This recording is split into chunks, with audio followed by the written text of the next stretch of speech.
नावली जो है त्रिकोणमिति जो है, जिसको इंग्लिश में ट्रिग्नोमेट्री भी बोलते हैं।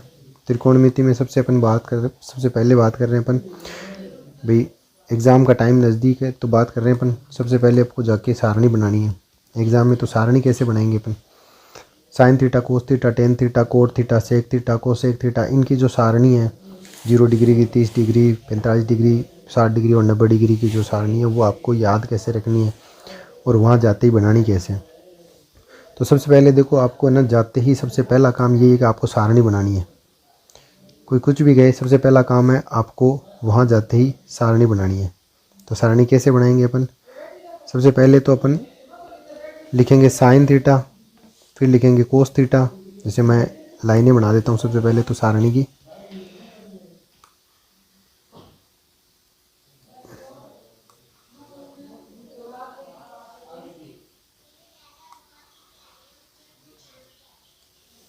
जैसे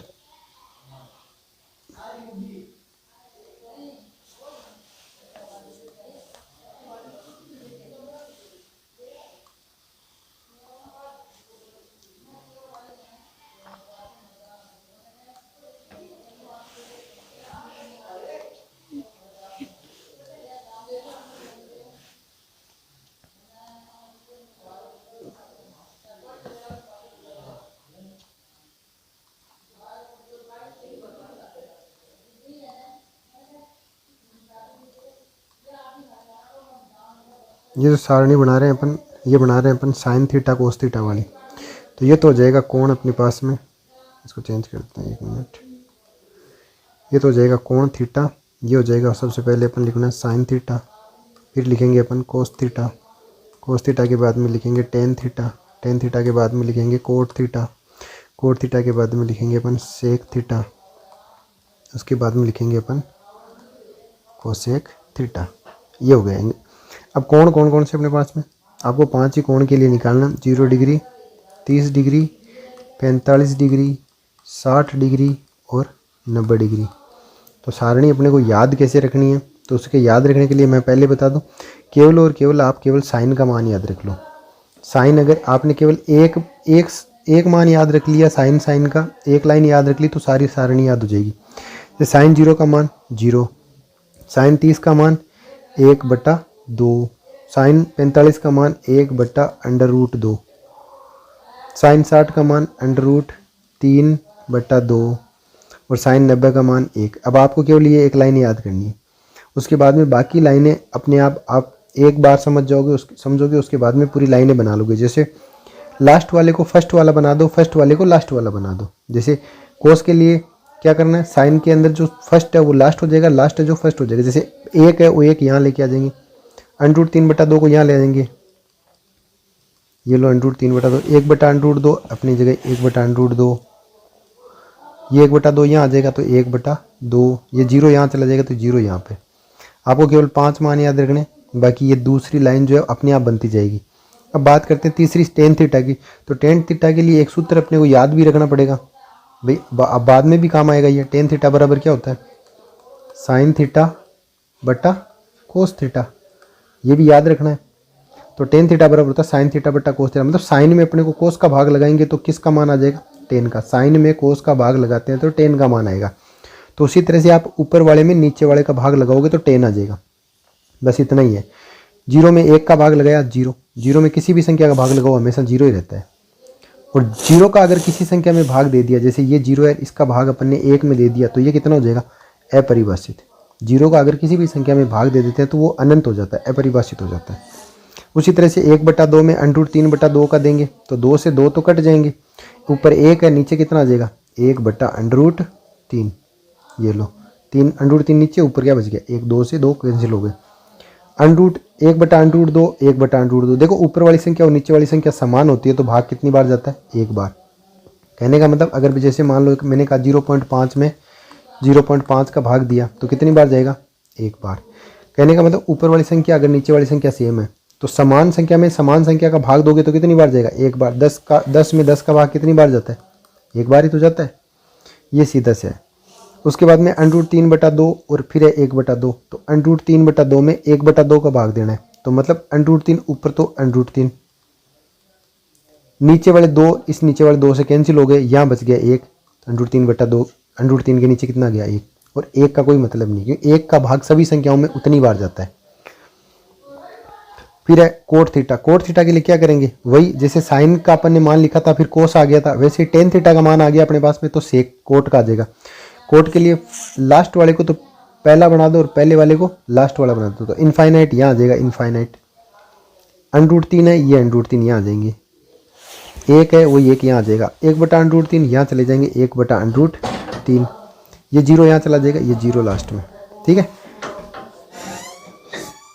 उसके बाद में अपने को निकालना है सेक थीटा। तो सेक के लिए अपने को क्या याद रखना है, सेक होता क्या है, सेक थीटा होता है कोस का उल्टा, मतलब 1/कोस थीटा, कोस का उल्टा सेक होता है। उसी तरह से मैं कहूँ कोसेक थीटा क्या होता है, मान लो आपको बाद में भी ये काम आएंगे, कोसेक थीटा बराबर क्या होता है 1/sin थीटा, 1/sin थीटा। तो कोसेक थीटा के लिए जैसे अपन ने लिखा है, सेक थीटा के लिए जैसे लिखा है, वैसे यहाँ पर भी वही करना है। सेक थीटा के लिए क्या करना है, कोस का उल्टा, ये रहा कोस, ये रहा सेक, मतलब सेक जो है वो कोस का क्या है उल्टा है। तो 1 का उल्टा कितना हो जाएगा, 1 का उल्टा 1 ही होगा, मतलब इस कोस की जगह अपने को उसके मान रखने हैं बस। तो 1 की ये क्या जाएगा, अब √3/2 का उल्टा करेंगे तो 2 तो ऊपर चले जाएंगे और नीचे कितना आ जाएगा, √3 नीचे आ जाएंगे। उसी तरह से 1/√2 का उल्टा करेंगे तो √2 ऊपर चले जाएंगे, नीचे कितना आ जाएगा 1, 1 का तो कोई मतलब ही नहीं, मैंने बताया था 1 का भाग मतलब उस संख्या में उतनी बार जाता है। तो उसी तरह से 1/2 का उल्टा करेंगे तो ये हो जाएगा 2। और अब 0 का उल्टा करते हैं, मतलब 0 अगर ऊपर है तब तो कोई दिक्कत नहीं, लेकिन अगर 0 नीचे आ गया तो 1/0, मतलब 0 का अगर किसी संख्या में भाग चला गया तो वो कितना हो जाता है अनंत, मतलब अपरिभाषित। अब उसी तरीके से जैसे सेक थीटा आपने निकाल लिया, अब आपको कोस इस तरह से निकालने की जरूरत नहीं है कि कोस को भी अपन साइन को उल्टा करके निकालें, नहीं, कोई जरूरी नहीं है। निकालना चाहो तो निकाल लो भले, लेकिन कोई जरूरी नहीं है, क्योंकि अपन डायरेक्ट ही लिख देंगे, क्योंकि जो लास्ट में उसको क्या बना देंगे, फर्स्ट वाला बना देंगे, जो लास्ट में उसको यहाँ ले आएंगे, ये √2 की जगह √2 हो जाएगा, ये 2/√3 हो जाएगा, इसी तरह से 1 की जगह ये 1 हो जाएगा। तो ये अपने पास में सारणी बन के तैयार होगी। आपको करना क्या है, सारणी जो है ना सबसे पहले बनानी है। ऊपर ही ऊपर क्या लिखेंगे अपन, जब जैसे मान लो एग्जाम में जो अपने को एग्जामिनर कॉपी देता है, कॉपी देने के बाद में सबसे पहला काम होता है लास्ट के पेज पर लिखो रफ कार्य, रफ कार्य लिखो, रफ कार्य लिख के सबसे पहले ये सारणी बना लो, क्योंकि ये सारणी बनाओगे तो जैसे ही कॉपी दी, कॉपी देने के बाद में टाइम बचता है अपने पास में, अपने एंट्री कर ली, नाम वाम लिख लिया, नाम नहीं लिखने, रोल नंबर लिखने होते, रोल नंबर लिख लिया, परीक्षा का नाम, परीक्षा की दिनांक, ये लिखने के बाद में वहाँ पर क्या लिखना है, लास्ट के पेज पर रफ कार्य लिखो और उसके बाद में ये सारणी बना लो। और ये सारणी बनाने के बाद में जैसे ही मान लो आपको पेपर देते हैं तो पेपर में ये सवाल इससे रिलेटेड इस तरह का जैसे सवाल एक पक्का आएगा। अब सवाल कैसे आता है उसके बारे में मैं बात करता हूँ। देखो सवाल किस तरह का आता है, सवाल इस तरह से आता है, जैसे आपसे सवाल में ये पूछेगा कि भाई मान बताओ, डायरेक्ट सवाल आएगा इसमें। ये रात तो अभ्यासोदय में ही मिल जाएगा, क्योंकि अब 18 अभ्यासोदय आते हैं अपने पास में। पहला सवाल जो होता है 18 अभ्यासोदय का होता है और वो 18 नंबर का है पूरा का पूरा। तो सवाल ये आएगा कि आप ये बताओ कि sine square 45 degree minus cos square 45 degree. एक तो ये सवाल पूछ सकता है, ये एग्जाम्पल दे रहा हूँ कि ऐसा सवाल आ सकता है, इस तरीके से सवाल पूछेंगे। ये पूछ लिया coat square 30 degree minus cosec square 30 degree, इस तरह का कोई सवाल पूछ लिया तो अपन जवाब कैसे देंगे।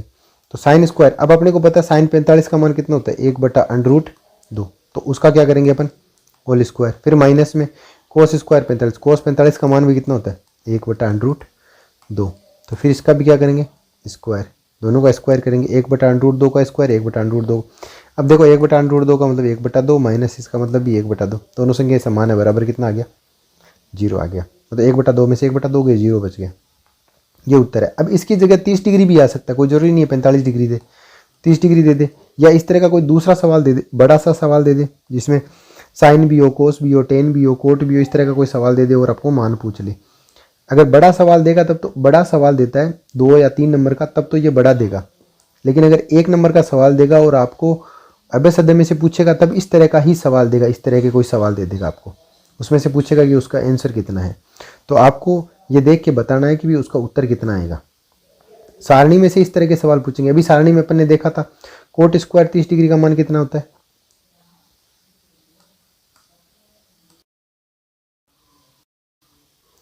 हाँ तो बीच में अटक गया था। देखो कोट 30 डिग्री का मान कितना होता है, √3। वापस बता देता हूँ इसको मैं। Cot 30 degree, cot square 30 degree का मतलब होता है √3 का होल स्क्वायर।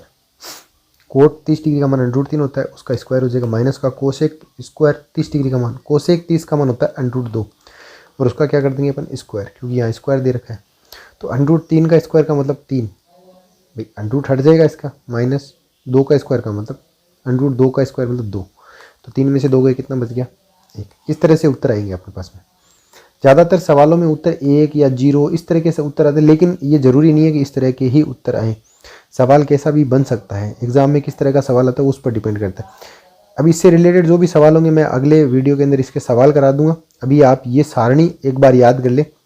सारणी कैसे याद करनी है आपको मैंने बता दिया कि सारणी याद करने का तरीका यही है कि सबसे पहले आप साइन को याद कर लो। साइन थीटा क्या होता है आपको वो पता होना चाहिए। 0 का मान 0, 30 डिग्री का मान 1/2, 45 का मान 1/√2, √2, 60 का मान √3/2 और 90 का मान 1। इस तरह से ये याद हो गए। अगर ये 5 मान याद हो गए तो पूरी सारणी याद हो जाएगी। कोस का मान निकालने के लिए तो डायरेक्ट वही लास्ट वाले को पहला और पहले वाले को लास्ट बनाना है। इसी तरह से टेन थीटा की बात करेंगे। टेन थीटा में क्या करेंगे, साइन में कोस का भाग लगाना है, बस इतना ही काम करना है। ऊपर वाली संख्या में नीचे वाली संख्या का भाग लगाना है। जैसे कोस मान निकालेंगे अपन, कोस का मान निकालने के बाद में मैंने बता दिया कि ऊपर वाली संख्या में नीचे वाली संख्या का भाग लगाना, टेन का मान आ जाएगा। तो मेनली मोटी मोटी संख्याएं जो होती है वो 3 ही है, साइन कोस और टेन। उसके बाद में कोट सेक कोसेक जो होता है, जैसे टेन का उल्टा कोट होता है, कोस का उल्टा सेक होता है और कोसेक का उल्टा साइन होता है, साइन का उल्टा कोसेक होता है, मतलब एक दूसरे के उल्टे होते हैं। तो अपन वैसे भी निकाल सकते हैं उनके मान। ठीक है, अगले वीडियो में मैं इसके बारे में और बताऊंगा आपको डिटेल से।